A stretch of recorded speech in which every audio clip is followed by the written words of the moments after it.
Walk down to the corner store and I know I'm doing fine. See you standing by yourself, someday I'm gonna change your mind.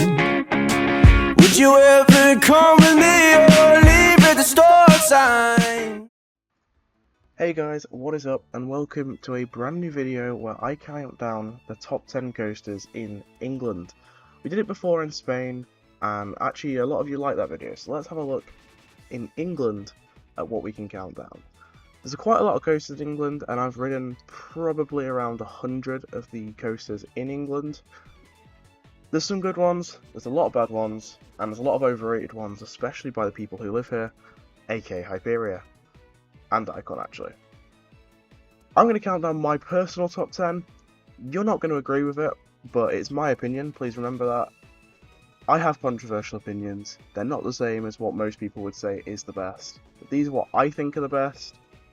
I've also included 12 coasters because I've included an honourable mention and a number 0 that is just defunct now. So you'll see that at the end of the video.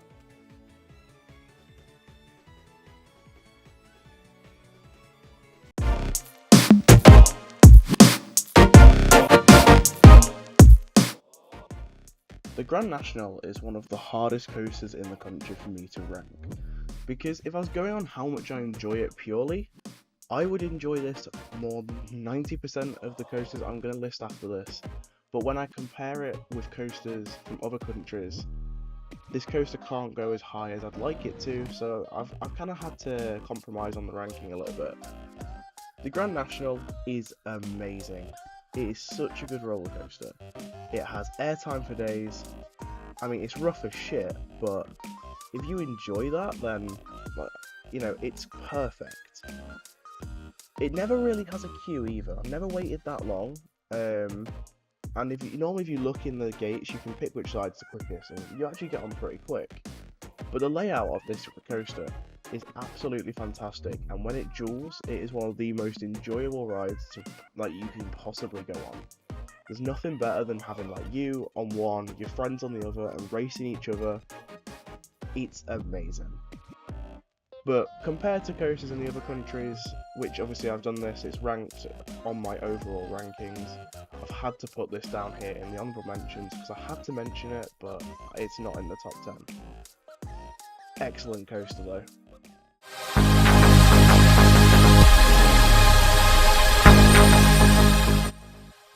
I don't care what you say, this is still the best hypercoaster in the UK. The drop, top 10 drop of all time. In fact, I'd go as by saying top 5 drop of all time, especially in the back row. It's janky, and that's what makes it so good. The airtime and the whip you get as you hit that little turn there is just phenomenal. The rest of it though, it's hit or miss. Most of the time it just rides like a big, fast, janky monorail. However, occasionally, and for example when I went in the opening weekend for this year, the big one was giving airtime all over. All the hills, everything was just blasting me out my seat on the back row. I believe I rode it almost 15 times in 2 days. It was awesome. It is by far the best hypercoaster the UK has. I don't care what you say about Hyperia. I think I've got about 15 spaces above Hyperia. Stealth is a little bit closer, but this layout, it's a bit long. It's a lot longer than Stealth. The big one is still amazing. If you haven't gone, go check it out and do the back row.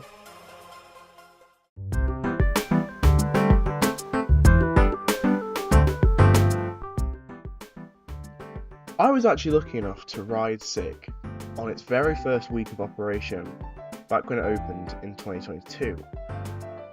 And it rode a lot better than it did nowadays. I rode it a few weeks ago and it has become incredibly rattly compared to the other of this model, Colossus. I actually believe Colossus does ride better nowadays than Sick does. But Sick is still awesome. And for us in the UK, when it first opened, having a roller coaster that went upside down 10 times with just lap bars was something that we were not used to, something that was absolutely incredible. And this coaster still, to this day, holds up against some of the best coasters in the UK. My only issue with it now is the lap bars absolutely suck. They are the worst lap bars possibly used on any coaster that goes upside down this much, and I cannot stand them. Other than that, great ride.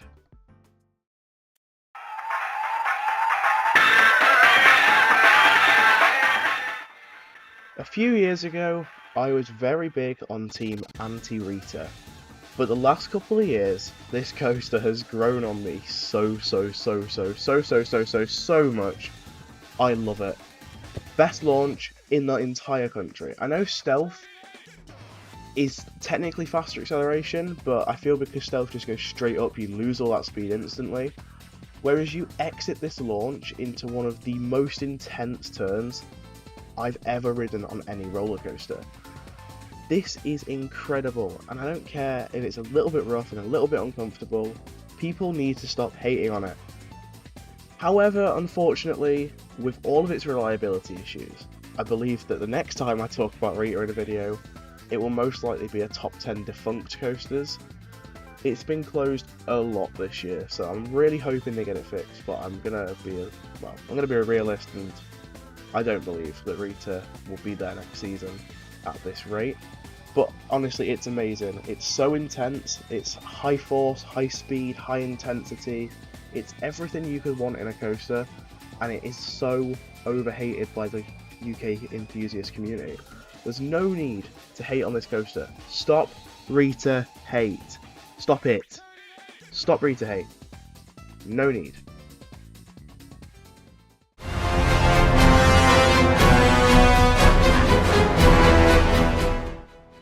I feel like it's very important that I start talking about this as saying I rank this as a completely separate entity to the original Nemesis that opened in 1994. Nemesis 1994 is far superior. Nemesis Reborn is still good enough in fact to take a high space in the ranking. However, it is nowhere near as good as the old one. And I know in the comments you're going to say, well, actually nothing changed. Technically and apparently nothing changed, but this ride's completely different to the original Nemesis. The inversions no longer have the whip, and overall it's just nowhere near as intense. Original Nemesis made me feel like I was going to pass out. This Nemesis does nothing like that. It's too tame now, but still amazing. The layout is still fantastic, the theming is almost on par with the original, and the way that it goes in and out of the valley because it didn't have the height of other B&M inverts, it's fantastic. The 0G roll, amazing. The corkscrew is still decent, nowhere near as whippy as it used to be. And, you know, B&M inverts, they do the loops pretty well, they're actually quite intense. The colour scheme, while it's okay, I quite like it, I do think it's going to look a little bit tacky when Merlin failed to maintain the paint design. But still, Nemesis Reborn is fantastic, just nowhere near as good as it used to be when it was Nemesis, but you'll see where I rank that later on.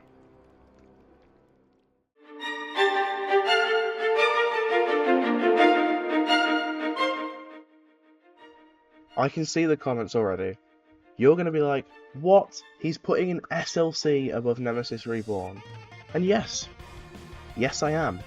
Because Canobie absolutely kicks ass. In the summer, when it's actually full, if you go in the winter and it's like half a train, which is quite normal for Flamingo Land, well not in the winter, but even like in the spring when I went this year, I had Zen rides on Canobie. It's a bit slow, but when this thing is full on the train, it is incredible. It also does not ride like an SLC at all. It rides similar to a B&M invert, especially this year. I'd say it's on par with Nemesis Reborn for how it's riding. In fact, I think Nemesis Reborn actually rides a little bit worse. The layout is fantastic. That drop into that first turnaround before you hit the loop is incredible.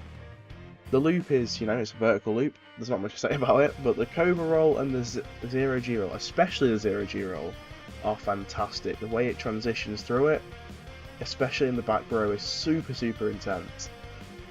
And it's why I consider this to be one of the top tier inverts. In fact, overall in my ranking, it is 109th, which is pretty high for an SLC. Well, It's very high for an SLC, to be honest. And I'm not even apologising for it. I think I'm perfectly right saying what I say about it. I think it's absolutely awesome. And everyone who hasn't ridden it, get yourself to Yorkshire and go on this incredible roller coaster, even if it's an SLC. You know, SLCs are always assumed to be instantly bad. This is a huge, huge, huge exception to that rule.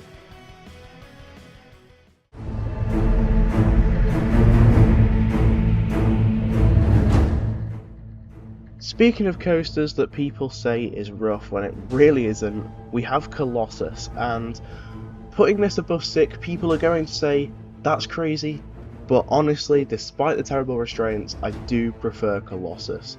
Sick just becomes too uncomfortable with the lap bars. The layout on this is awesome, a really good loop. There's not much airtime, but there's a little bit of airtime on that airtime hill, and then the Cobra Roll's whippy.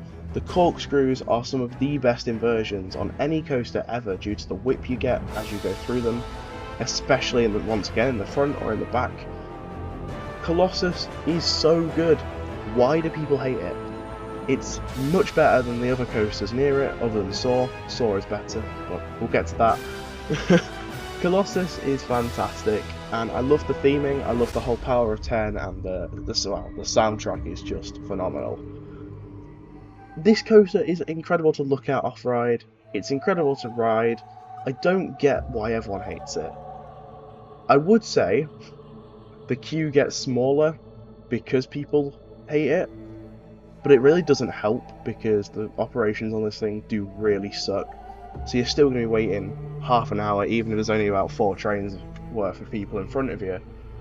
But this is awesome, and those 4 Heartline rolls on this are awesome. On Sick, they are they're an experience, I guess you could say, in that you will come off with your thighs bruised, your arms hurting, your upper body hurting, whereas Colossus, just the rotation after rotation after rotation after rotation is so intense, it's so good, and because of the shoulder bars you don't feel like you're going to die or be in pain for the next week, which is always a benefit. Once again, stop Colossus hate, Intamin rule.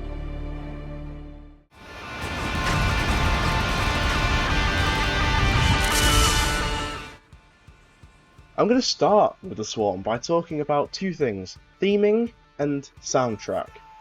The theming on this ride is incredible. The entire idea of being on robotic bats that are trying to take over the world, and you're going through a broken church, you're going past a broken fire engine, a plane wing, all sorts of stuff. It's absolutely awesome. This coaster rules. And not only that, the soundtrack is fantastic. I mean, you're hearing it in the background, it's like a rock song, and I love it. The actual coaster itself, really, really good. Now, I went on it earlier this year, and I thought it was running really bad. It was quite bouncy, but my most recent visit, it was back to running absolutely fine. There was no issues with it. And the helix was so intense. We got a 5-lap special where we just went round and round and round the back row. This coaster has a lot of intensity to it, especially on that helix. The layout itself is actually really good, and I love the head choppers going through that billboard, under the plane, you know, and that bit where you nearly hit the support as you're going in the inline twist, over the station, which is where you always scream as loud as you can to the people below you. It's so fun. This coaster is just incredible. I also have to say, B&M Wing coasters, I love them. I think they're great. I don't think that they're all as good as they could be.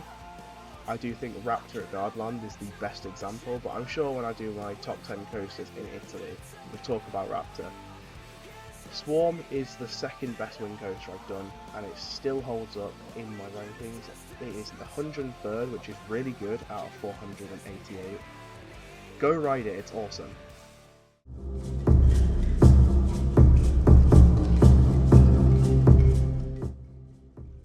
I swear this coaster gets better every single year. Honestly, every time that I decide to ride Nemesis Inferno, it is slightly better than the time before. I'm not sure how that works, but it is. And slowly, for me, it has risen and risen and risen. It was by far my least favourite invert for a long time. but now it's at 93rd in my overall ranking, and 4th overall, sorry, 3rd overall in the UK. I think this is incredible. The layout is super good. It still has the intensity and the whip that the original Nemesis had, and Nemesis Reborn lacks. The theming used to bother me. I didn't like that it was called Nemesis and didn't have the Nemesis theming, but if you think about it as separate, just like call it Inferno, this coast is awesome. You know, going through the volcano, you're going through the jungle bit, you've got the crocodile in the water underneath you. It's awesome, the leg choppers are incredible, and it's such a compact layout, and those interlocking corkscrews, they are awesome. The whip on them as well, absolutely fantastic. I don't understand why this is hated on so much, other than the fact that it is called Nemesis. That is why people do not like this roller coaster. Thorpe Park, you did miss a trick in just changing the name to Inferno and calling it a completely separate ride. It's not hard, people would love it a lot more. But Nemesis Inferno is probably the best, well, it is the best invert in the country. I don't see any of the ones that have not done yet beating it because they're family ones. So definitely go ride Nemesis Inferno. It is the best invert, and if you miss original Nemesis like me, you will really enjoy Nemesis Inferno nowadays.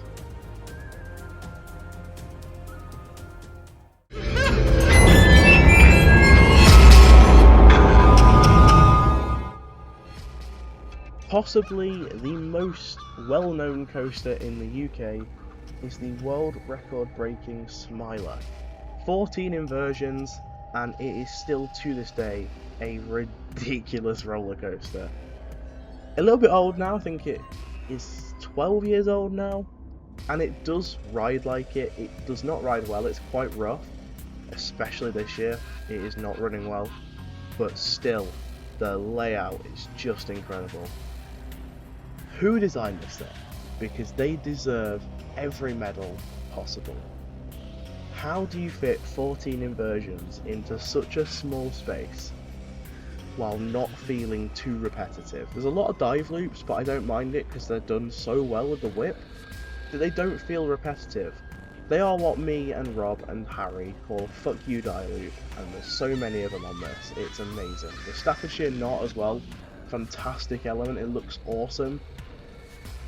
This coaster's amazing. The first chain lift, obviously the bit indoors as well, you've got the corkscrew indoors, you've got the vertical chain lift, and it's one coaster that well, especially in the UK, there's not many of these that I don't mind queuing for because it's long.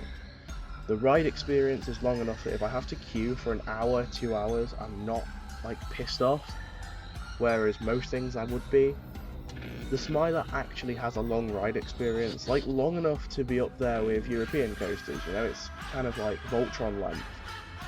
In fact, Voltron's a very good comparison. This coaster actually does a lot the same as Voltron.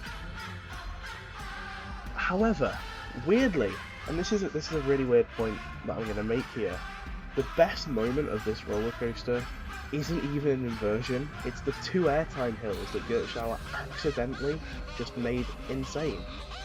One of them's got trims on as well, and it's still crazy. You know, you're going through this inversion-based layout, and there is suddenly the most aggressive ejector pop. It's absolutely insane.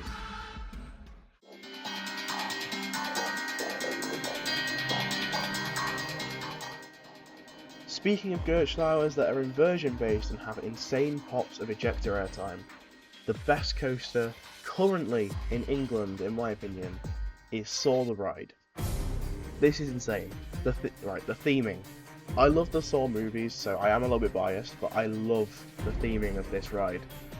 You know, from going in a little bit outside, the whole area around it, the queue, seeing the mannequins being tortured, and getting in there, seeing Billy, what a beast. I am a huge fan of this coaster. Everything about it is perfect. Then you've got an amazing drop. You've got a really good inversion-based layout that is quite intense. It doesn't ride that bad at all anymore. It used to be a lot rougher than it is now, but that ejector pop you're seeing now is one of the best moments of airtime in the UK. There is nothing like it. I did prefer before Hyperia was built, because the whole layout was in the back where you couldn't see it and it was, you know, tucked away, hidden. Whereas now you've got the giant, horrible hypercoaster next to it that just looks awful because it looks like a giant cigarette.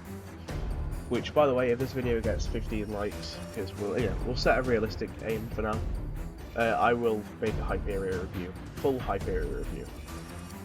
But this layout is incredible. It's a well-designed layout.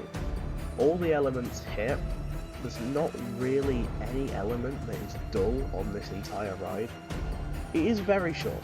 It is very, very, very short. But, you know, compared to coasters in England, that's about average. We don't really have any long rides here.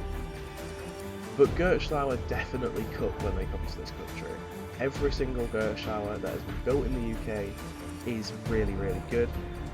So definitely, if you have not watched a POV of this ride, avoid watching it. I've avoided certain parts of this ride. I've avoided the first dark ride section because I want you to be able to experience it if you haven't done it yet with no spoilers. Because if you don't know what's coming, this coaster is insane. This coaster is really, really, really good if you have no idea. The first time I went on it blind, incredible, and still every time I ride it, it's amazing. And it's slowly becoming my most ridden coaster in the UK, overtaking the Smiler eventually, but it's still got about 40 to go.